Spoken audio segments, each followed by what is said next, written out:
বাবাজি আমার আমার নবীর নওজোয়ান সাহাবী নাম হলো হানজালা রাদিয়াল্লাহু তাআলা আনহু। হাদিসটা আপনি বাবাজি আমার কিতাব বাবাজি আমার বুখারী শরীফের মধ্যে পাবেন। হানজালা রাদিয়াল্লাহু তাআলা আনহু সদ্য নতুন বিয়ে করেছে, বাসর ঘর হয়েছে, স্বামী স্ত্রী মেলামেশা করছে। এমত অবস্থা আমার নবীর আওয়াজ কানে গেল। আমার নবী ডাক দিয়েছেন, হে সাহাবীরা বেরিয়ে পড়ো, কে কোথায় আছো চলে এসো, উহুদের প্রান্তে যেতে হবে, উহুদের যুদ্ধে যেতে হবে। এই শব্দটা যখন হানজালার কানে পৌঁছালো, হানজালা রাদিয়াল্লাহু তাআলা আনহু বিবিকে বলছেন, ও আমার আহলিয়া, ও আমার বিবি, আমি আর দেরি করতে পারবো না, আমাকে ছেড়ে দাও। আমার নবীর ডাক এসে গেছে। বিবি বলছেন, ও আমার স্বামী গো, আমি আপনাকে আর ধরে রাখবো না, আপনি চলে যান, অসুবিধা নাই। আমার একটা কথা মানতে হবে, সেটা হলো আপনার জন্য গোসল ফরজ হয়ে গেছে। আপনি এখন নাপাক হয়ে গেছেন, ফরজ গোসলটা আপনি করে যান। আপনি ফরজ গোসলটা অন্তত করে যান। হানজালা রাদিয়াল্লাহু তাআলা আনহু বলছে, না, আমি যদি ফরজ গোসলটা করতে যাই আমার নবীর দরবারে যেতে দেরি হয়ে যাবে, এটাও বেয়াদবি। আমি ফরজ গোসলটা বাদ দিলাম। বাবাজি আমার ফরজ গোসলটা বাদ দিয়ে উহুদের প্রান্তে চলে গেছেন। যুদ্ধ করতে 70 থেকে 72 জন বাবাজি আমার বড় বড় সাহাবা শহীদ হয়ে গেছেন। বাবাজি আমার সাহাবার লাশগুলো বেঁচে আছে, পড়ে আছে। আমার নবী দন্দন মোরাক্কা শহীদ হয়ে গেছেন। আমার নবী বাবাজি আমার নবীর কপালে তিল লেগেছিল, আমার নবীর কপালটা ফেটে গেছে। আমার নবী নিজে আহত অবস্থা আছেন। কিছুক্ষণ পরে আমার নবী কতগুলো সাহাবাদানকে বললেন, ও আমার সাহাবীরা, হানজালার লাশকে আমার কাছে নিয়ে আসো, হানজালাকে আমি দেখতে চাই। কিছু সাহাবীরা দৌড়ে গেলেন, হানজালার লাশ পেলেন না। 70 জন লাশগুলোকে টেনে এক জায়গায় করলেন, ভালো করে রাখলেন। দেখলেন যে কারোর চিহ্ন নেই, কারোর চেনা যাচ্ছে না। যখন আমার নবীর কাছে বললেন, ইয়া রাসূলুল্লাহ, ইয়া হাবিবাল্লাহ, হুজুর, হানজালার লাশকে আমরা তো খুঁজে পেলাম না। আমার নবী আমার ব্যথিত হলেন। আমার নবী আমার চোখের পানি ফেলে দিলেন, ছেড়ে দিলেন। আল্লাহ গো, হানজালার লাশকে কাফের রাখি, তারা কি শেষ করে দিল? হানজালার লাশের সঙ্গে বেয়াদবি করলো নাকি? এই বলে আমার নবী কান্নাকান্নি করছেন। আল্লাহ বললেন, হাবিব, আপনি মাথা তুলুন আসমানের দিকে, আপনি তাকান, আপনি আসমানের দিকে তাকান। হানজালা নাপাক অবস্থাতে ছিল, আপনার হুকুমে আপনার ডাকে সাড়া দিয়েছে। আপনার ডাক মানে আমি আল্লাহ, আমার ডাক। আপনার ডাক মানে আমি আল্লাহ, আমার ডাক। সুতরাং হানজালার গোসলটা আমি আল্লাহ ফারিস্তাদেরকে দিয়ে চাঁদের তক্তাতে শুইয়ে আমি আল্লাহ জান্নাতি পানি দ্বারায় হানজালাকে গোসল করিয়ে দিয়েছি। জোরে বল সুবহানাল্লাহ। সে গোসল বাদ দিয়ে গেছিল আমার নবীর মুহাব্বতে। আল্লাহ বলল, ও যেন শহীদ হয়ে গেছে নাপাক অবস্থাতে, দুনিয়াতে আর গোসল দেয়া লাগবে না। আল্লাহ পাক ফারিস্তাদেরকে দিয়ে চতুর্থ আসমানে গোসল দিয়েছেন। এইজন্য এখন তো এমসিকিউ প্রশ্ন, শর্ট প্রশ্ন আসে যে গোসলুল মালাইকা কোন সাহাবীর উপাধি? গোসলুল মালাইকা কোন সাহাবীর উপাধি? তখন আপনাকে বিভিন্ন সাহাবীর নাম থাকবে, যে হযরত জুবাইর রাদিয়াল্লাহু তাআলা আনহু, সাঈদ ইবনে মুসাইয়িব রাদিয়াল্লাহু তাআলা আনহু, বিভিন্ন নাম থাকবে। তখন আপনাকে টিক মারতে হবে কোন নাম? হযরত হানজালা রাদিয়াল্লাহু তাআলা আনহু যেখানে আছে ওটা টিক মারতে হবে। তাহলে বুঝুন, আমার নবীর মুহাব্বতে চলে গেছে বলে আল্লাহ এতটাই খুশি, আল্লাহ পাক তাকে ফেরেশতাদেরকে দিয়ে গোসল দেওয়াচ্ছেন। বাবাজি আমার নবীর হুকুমটা আগে, আপনি যাই কাজ করুন না কেন আমার নবীর ডাকটা আগে আপনাকে প্রাধান্য দিতে হবে। ও আমার আব্বা জানেন, অন্য একটা হাদিস শুনুন। উবাই ইবনে কাব রাদিয়াল্লাহু তাআলা আনহু নামাজে দাঁড়িয়ে গেছেন, এমত অবস্থায় আমার নবীর ডাক কানে এলো।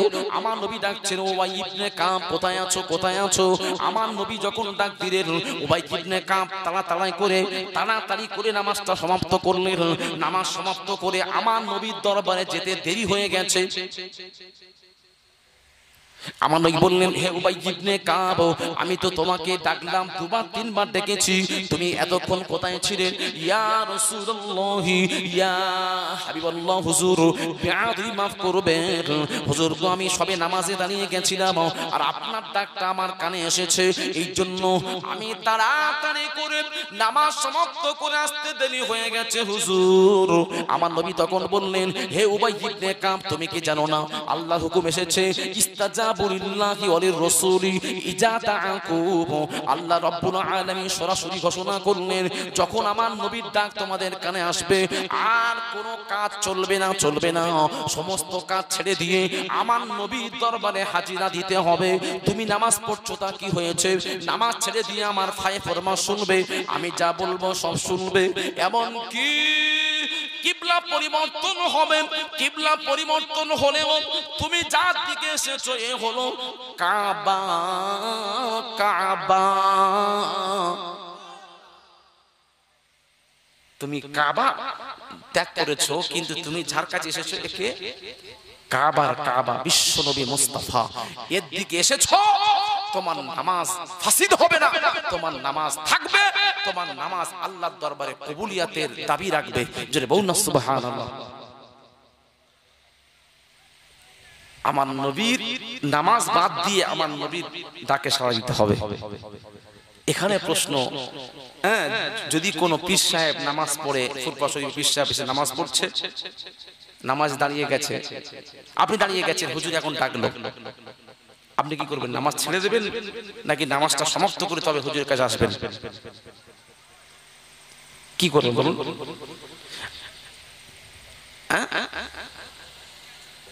এখানে কতগুলো ক্ষেত্র আছে।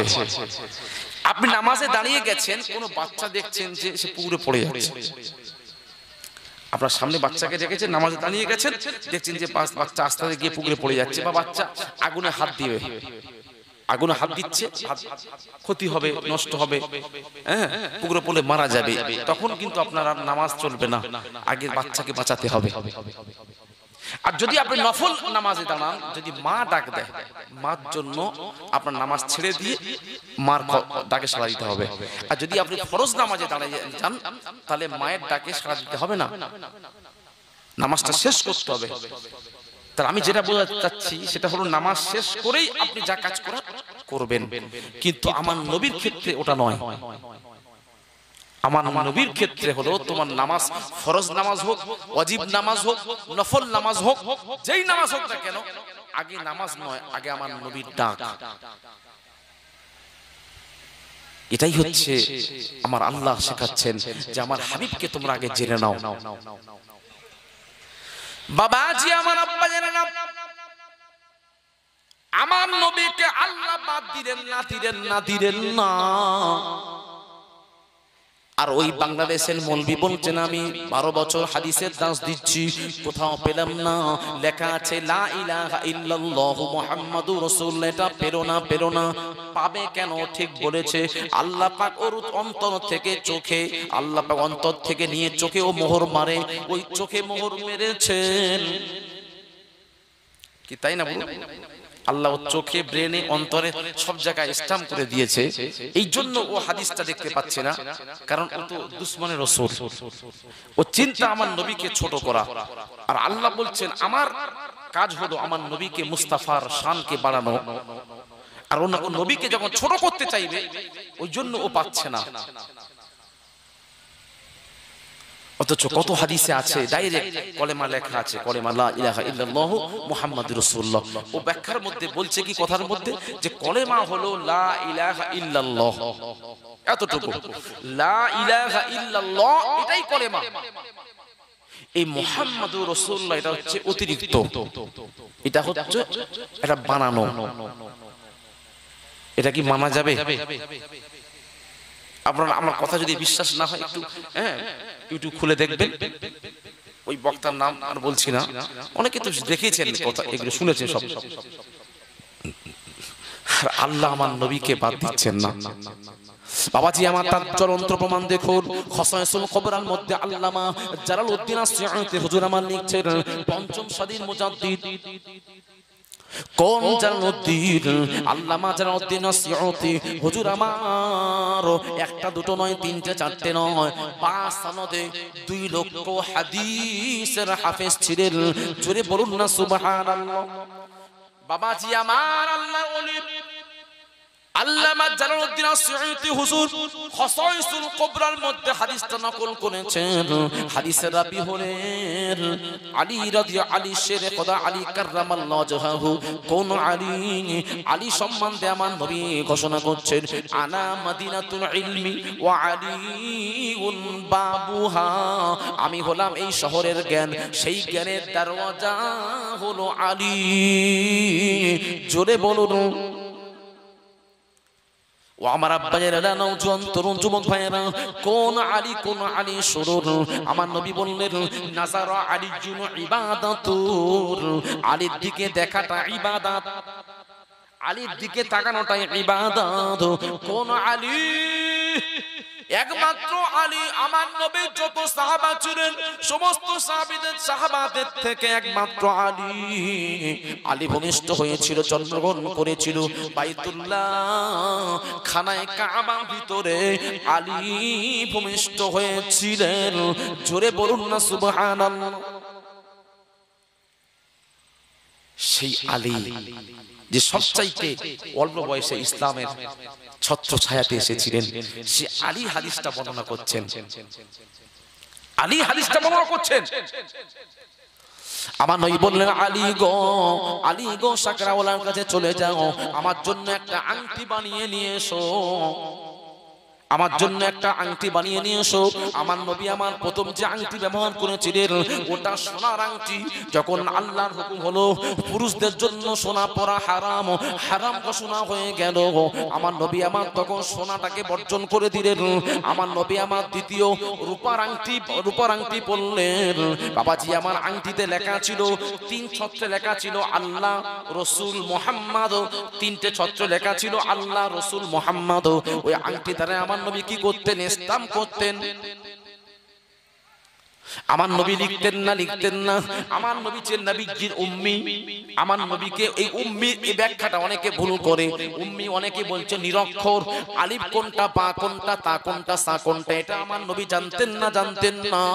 এটা ভুল। নিরক্ষর বা উম্মির অর্থ একটা নয়।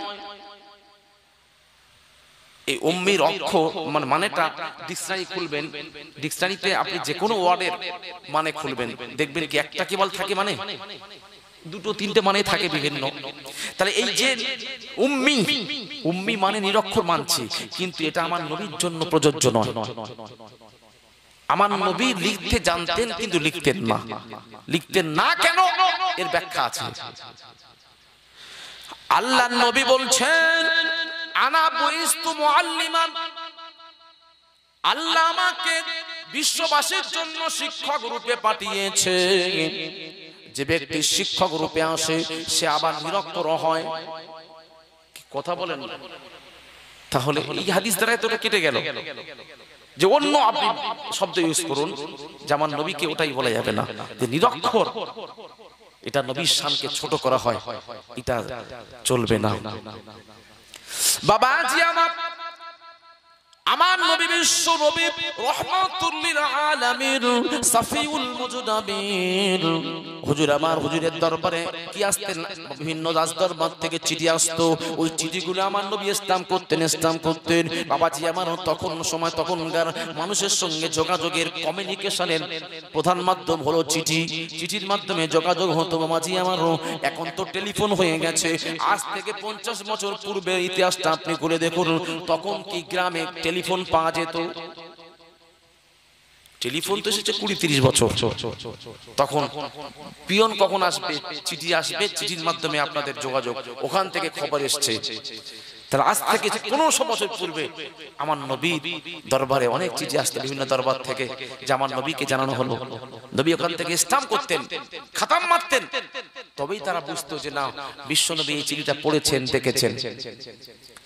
আমার নবী বিশ্ব নবী রহমাতুল লিল আলামিন সাফিউল মুজনাবির হুজুরের আংটিটা বীরে আরিশ নামক একটা কুয়ো ছিল বাবাজি আমার জান্নাতি কুয়ো চারটে কুয়ো তার মধ্যে বীরে আরিশ একটা ও আমার আব্বা জানেরা মসজিদে কুবা হলো মদিনার প্রথম মসজিদ ওই মসজিদে কুবা সম্বন্ধে আমার নবীর ঘোষণা আমার নবী বললেন কেউ যদি মসজিদে কুবাতে 2 রাকাত নামাজ পড়ে নেয় আল্লাহ রাব্বুল আলামিন তার নামায় আমালে মকবুল উমরার নেকি দেয় জোরে জোরে বলুন সুবহানাল্লাহ বাবাজি আমার মসজিদে কুবার পাশে আছে ওই বীর আরিশ আমি চোখে দেখে এসেছি তবে সেটা ঢাকনা দেয়া আছে বীর আরিশ আমার নবী ওযু করতে গেছিলেন ওযু করতে গিয়ে আংটিটা খুলে পড়ে গেছিল আমার নবী বললেন উসমান গানি যুদনুরাইন কুয়ার যতগুলো পানি আছে পানিগুলো তুলে ফেলে দেখো আংটিটা পাও কিনা আংটিটা পা গেল না তখন আমার নবী আলীকে বললেন ও আমার জামাতা আলী সাকরাউলার কাছে চলে যাও আমাকে যেন 4 আনা ওজনের বেশি নয় 4 আনা ওজনের মধ্যে যেন আমার জন্য একটা সুন্দর আংটি বানিয়ে দেয় সাকরাউলার কাছে আলী গিয়ে বললেন ও ভাই সাকরাউলা আমার নবীর আংটিটা করে দিতে হবে নবীর হাতের মাপ তো আপনার কাছে আছে বলে হ্যাঁ আমার নবীর আংটি বানাতে হবে ওই আংটিতে প্যাসেজটা জায়গাটা শর্ট অল্প সুতরাং ওখানে আল্লাহ রাসূল মুহাম্মদ লিখতে হবে না আল্লাহ রাসূল মুহাম্মদ 3 ছত্রে লেখার দরকার নেই তুমি লিখবে লা ইলাহা ইল্লাল্লাহ এতটুকু লিখবে লা ইলাহা ইল্লাল্লাহ এর বেশি লেখার দরকার নেই আর কম লেখার দরকার নেই এতটুকু তুমি লিখে দিলে হবে শেরে খোদা আলী কাররামাল্লাহু জাহাহু ওটা আবার একটা চিরকুটের মধ্যে লিখে দিলেন শেরে খোদা আলীকে সাকরাউলা বললেন ভাই গো 2 দিন সময় দেন আমি 2 দিন পরে আপনার হাতে পৌঁছে দেব 2 দিন পরে যখন আমার নবী বললেন ও আলী গো যাও চলে যাও 2 দিন হয়ে গেছে এবার তুমি চলে যাও সাকরাউলার কাছে যখন এসেছেন আলী বলছেন ভাই সাকরাউলা আংটিটা এবার দিন আংটি হয়েছে তো বলে ভাই হয়েছে আংটিটা খুলে দিলেন আংটিটা যখন আলীর হাতে দিলেন আলী কাগজ থেকে আস্তে করে আংটিটা বের করলেন আংটি বের করার পরে দেখছেন লেখা আছে লা ইলাহা ইল্লাল্লাহু মুহাম্মাদুর রাসূলুল্লাহ লেখা আছে আলী তখন বললেন ভাই সাকরাউলা আমি আপনাকে কি বললাম আর আপনি করলেন তা কি আমি আপনাকে বারবার বলেছি লা ইলাহা ইল্লাল্লাহ লিখতে এমন কি ওই লেখাটা আমার চিরকুটের মধ্যে লিখে দিয়ে গেছি আপনি কেন মুহাম্মাদুর রাসূলুল্লাহটা অ্যাড করলেন সেই সময় আলী রেগে গেছে বুঝতে পেরে বাবাজি আমার আকাশে আদাইহি ওই সাকরাউলা আলী 2 হাত ধরলেন বলছেন আল্লাহি আমি আল্লাহর কসম করে বলছি ও ভাই আলী আপনি রাগান্বিত হবেন না আমি আল্লাহর কসম করে বলছি আপনি আমাকে লিখে গেছেন লা ইলাহা ইল্লাল্লাহ লিখতে আপনার লেখাটা দেখে একবার নয় দুবার নয় 3 বার চেষ্টা করেছি লা ইলাহা ইল্লাল্লাহর পরে আমার হাতটা সরিয়ে নেওয়ার জন্য আমার কলমটা তুলে নেওয়ার জন্য কিন্তু না আল্লাহ রাব্বুল আলামিন আমাকে আমার আল্লাহ কুদরতি হাত ধরে আমাকে লা ইলাহা ইল্লাল্লাহর পরে মুহাম্মাদুর রাসূলুল্লাহ লিখিয়ে ছেড়েছেন জোরে জোরে বল সুবহানাল্লাহ আরো জোরে তাহলে বোঝেন আল্লাহ আমার নবীকে বাদ দিতে চান কথা বলেন আর ও মৌলবি বলছে যে এটা নেই আমি এতদিন হাদিস পড়াচ্ছি এটা পাইনি যে কলেমা পুরো লা ইলাহা ইল্লাল্লাহু মুহাম্মাদুর রাসূলুল্লাহ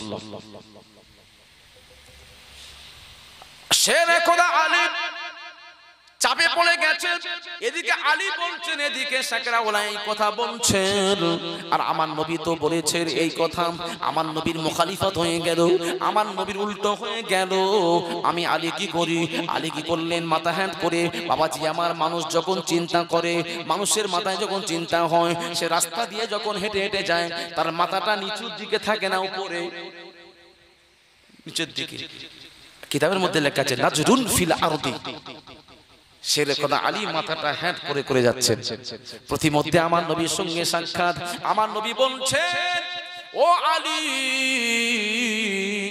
কি ব্যাপার আংটি হয়নি নাকি? না ইয়া রাসূলুল্লাহ, আংটি হয়েছে। তাহলে দেখি আংটিটা দেখি। আমার নবীকে যখন আংটিটা দিলেন, আমার নবী কাগজ থেকে বের করলেন, বের করার পরে হাতে দিয়েছেন, দেখলেন যে হাতের সেট ভালো হয়েছে, কিন্তু লেখাটা দেখছেন লা ইলাহা ইল্লাল্লাহু মুহাম্মাদুর রাসূলুল্লাহ লেখা আছে। আমার নবী বললেন, আলী গো, আমি তোমাকে বললাম কি আর তুমি করলে কি? এই কথা যখন বলেছেন, আমার নবী তত্তর করে কাঁপছেন, তত্তর করে কাঁপছেন। আমার নবী বললেন, ইয়া রাসূলুল্লাহ, ইয়া হাবিবাল্লাহ, হুজুর বেয়াদবি মাফ করবেন। হুজুর আপনি আমাকে যেমনটাই বলেছেন আমি তেমনটাই শেখরাওয়ালাকে বলেছি। শুধু বলেছি তাই নয়, আমি লিখেও দিয়েছি লা ইলাহা ইল্লাল্লাহ লিখতে। কিন্তু শেখরাওয়ালা বলছেন, ওয়াল্লাহি আল্লাহর কসম কে বলছেন, ও ভাই আলী, আপনি আমাকে লা ইলাহা ইল্লাল্লাহ লিখতে বলেছিলেন। আপনার লেখাটা দেখে একবার নয়, দুবার নয়, তিনবার চেষ্টা করেছি লা ইলাহা ইল্লাল্লাহর পরে আমার পেনটাকে, আমার কলমটাকে সরিয়ে নেওয়ার জন্য, কিন্তু না না না না, আল্লাহ রাব্বুল আলামিন আমার হাত ধরে লা ইলাহা ইল্লাল্লাহর পরে মুহাম্মাদুর রাসূলুল্লাহ লিখিয়ে ছেড়েছেন। জোরে জোরে বল সুবহানাল্লাহ। এই কথাটা যখন আমার নবী শুনলেন, আমার নবী বললেন, আলী, ও আলী, ভয় পেও না, ভয় পেও না, চিন্তার কোনো কারণ নাই। আল্লাহ রাব্বুল আলামিন যেটা করিয়ে নিয়েছেন সঠিক করিয়ে নিয়েছেন। আল্লাহ পাক রাব্বুল আলামিন শেখরাওয়ালাকে দিয়ে যেটাই করিয়ে নিয়েছেন সঠিক করিয়ে নিয়েছেন। আল্লাহ তামাম বিশ্বের মুমিন মুসলমানদেরকে জানিয়ে দিয়েছেন, হে মুমিন মুসলমানেরা, খবরদার খবরদার, আমার নবীকে তোমরা বাদ দেবে না। আমি আল্লাহ নবীকে বাদ দিই না, তোমরাও নবীকে বাদ দেবে না। জোরে জোরে বলুন সুবহানাল্লাহ। তাহলে কলেমাটা হলো পুরোটাই কি, তাই তো নাকি গো? কলেমা কেবল লা ইলাহা ইল্লাল্লাহ এটাই কলেমা, নাকি লা ইলাহা ইল্লাল্লাহু মুহাম্মাদুর রাসূলুল্লাহ? কোনটা? পুরোটাই হলো কলেমা। কিন্তু হ্যাঁ, অনেকে কষ্ট, এই কলেমা পুরোটাই বলতে অনেকের কষ্ট হয়। আজও পর্যন্ত এরকম অনেক মৌলভী দেখা যায় না? দেখবেন মসজিদে, হ্যাঁ, মসজিদে অনেক ইমাম সাহেবরা পর্যন্ত এই করে, দোয়া করে না, দোয়া শেষে সুবহান রাব্বিকা রাব্বিল ইজ্জাতি আম্মা ইয়াসিফুন ওয়া সালামুন আলাল মুরসালিন ওয়ালহামদুলিল্লাহি রাব্বিল আলামিন ওয়া আখিরুল কালাম কালিমা তাইয়্যিবা লা ইলাহা ইল্লাল্লাহ। এই পুরো কলেমা বলে না, এরকম আছে না?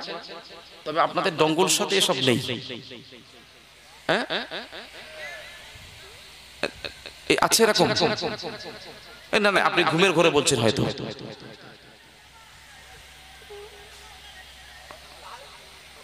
ওই দূরে আছে। হ্যাঁ, আপনাদের এখানে যদি হতো তাহলে আপনারা বলবেন যে হুজুর আপনি কলেমা না পড়েন আপত্তি নেই, আপনি যখন কলেমা পড়েছেন, কলেমা যখন আপনি পড়েছেন তাহলে পুরো পড়ুন। আল্লাহ যেখানে বাদ দেয়নি, আপনি আল্লাহ যেখানে বাদ দেয়নি আপনি বাদ দিচ্ছেন কেন? কলেমা আপনি মনে পড়েননি, অনেকে পড়ে না, বেরহমাতিকে বলে শেষ করতে, অসুবিধা নেই। কলেমা যে পড়তেই হবে দোয়াতে এরকম কোনো জরুরত নেই। কলেমা বাদ দিয়েছে। কলেমা যখন আপনি বলেছেন পুরো বলুন। হাফ বলার অথরিটি কে দিল আপনাকে? তখন প্রশ্ন আসবে আপনি হাফ করলেন কেন? কলেমা পড়ে পুরো পড়ুন। কি বুঝতে অসুবিধা হচ্ছে? এই প্রতিবাদ করবেন। আমার নবীর নবীর শানকে কখনোই ছোট করতে দেবেন না। নবীর মহাব্বতটা অন্তরে থাকলে দেখবেন আপনি ঘুমিয়ে আছেন, একদিন আপনার নবী, বিশ্ব নবী চোখের সামনে হাজির। হায় রে হায়, বাবাজি আমার জীবনে তো বহু স্বপ্ন দেখেছেন, নবীর স্বপ্ন দেখলেন না। এই জীবনের কোনো মূল্য নাই। আমার নবী জানিয়ে দিলেন, মান রাআনি ফিল মানামি ফাকাত রাআল হক ফাইন্না শাইতানা লা ইয়াতামাসসালু বি, রাওয়াহুল বুখারী। আমার নবী জানাচ্ছেন যে ব্যক্তি আমার স্বপ্ন দেখলো সে আমাকেই দেখলো। আমার সুরাত শয়তান গ্রহণ করতে পারে না। ও আমার আব্বাজান স্বপ্ন জীবনে বহু দেখেছেন, আমার নবীর স্বপ্ন একবার দেখে নিন। আর নবীর স্বপ্ন না যদি দেখে থাকেন এই জীবনের কোনো মূল্য নাই। জীবনে মূল্য আছে।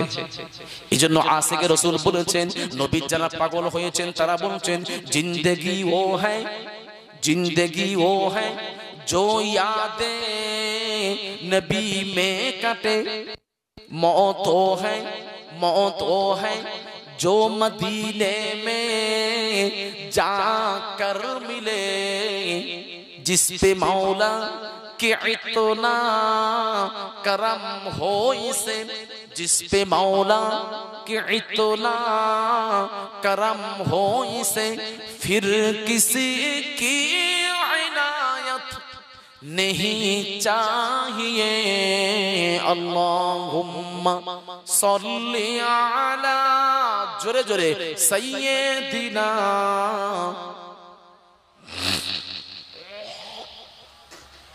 वाला आली सय्यिदिना। बीज सागर में तूफान आए तो क्या, बीज सागर में तूफान आए तो क्या, कश्तिये दीन हक को डुबाएगी क्या, डूब सकता नहीं है, डूब सकता नहीं है सफीना मेरा। सफीना মানে নৌকো। আশিকে রাসূল বলছেন, আমার নৌকা কখনো ডুববে না, ডুববে না, ডুববে না, ডুববে না। क्योंकि কেন? कमली वाले सफीने में मौजूद है ला इलाहा इल्लल्लाह, मोहब्बत ला इलाहा, ला इलाहा इल्लल्लाह। বাবাজি আমার নবীর কথা বলছি বলে অসুবিধা হচ্ছে নাকি? বললে কিন্তু আবার আমি কেচ্চা কাহিনী বলতে পারি, অসুবিধা নেই। হ্যাঁ, নবীর কথা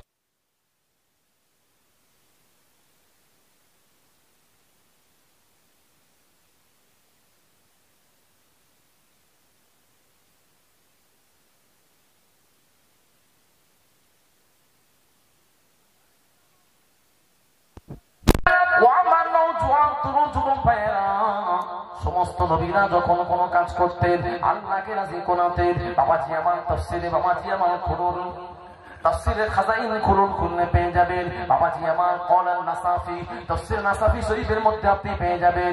সমস্ত নবীরা যখন কোন কাজ করতেন আল্লাহকে রাজি করাতেন। আল্লাহ রাজি তো ঈসা নবী রাজি, আল্লাহ রাজি তো আদম সফিউল্লাহ রাজি, আল্লাহ রাজি তো মুসা কালিমুল্লাহ রাজি।